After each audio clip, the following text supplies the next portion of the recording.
name is Aiden Barrow, and I'm the owner of House of Assembly. So it's definitely been an awesome experience opening our brand new flagship store at the Nassau Cruise Port location. It's definitely been an interesting challenge because previously we were just catering to the luxury Bahamian audience, but right now we have the opportunity to, kind of cater to the global luxury landscape. Being online is awesome, but having a flagship store where we can kind of get access and exposure to international customers on a daily basis is really awesome. And then, just to expand business as well. Content is king. Like, even though you may not have a store location or a flagship store at this moment, work on marketing your brand digitally, whether it be through social media, on website. I think that's still a great way to scale your brand to the point if you want to grow into a storefront. I think that the blessing from being in the cruise port is it's kind of forced us to find ways to expand our product categories.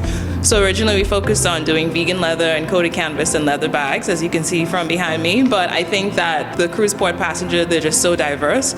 So because of that, we've had the opportunity to expand into, jewelry, trinkets, and home goods as well. So with that House of Assembly branding, just in different categories. So House of Assembly is a Bahamian luxury brand focused on creating Bahamian-inspired and designed products. So as I said, mostly that kind of pertains to the luxury accessory goods space. So in terms of handbags and travel goods, but we've also expanded into jewelry and home goods as well. So for example, our top selling print right now is our banana leaf print, which can be found in our aqua, which is, our collection for Independence Day. But popular prints by us are also like hibiscus print, like flamingo print. Again, everything inspired by just being all Bahamian. I just hope Bahamians, come out and support. I think that this is truly a one-of-a-kind location, not just for like shopping, but for dining and experiences in the Bahamas. And yeah, there's a lot to offer here.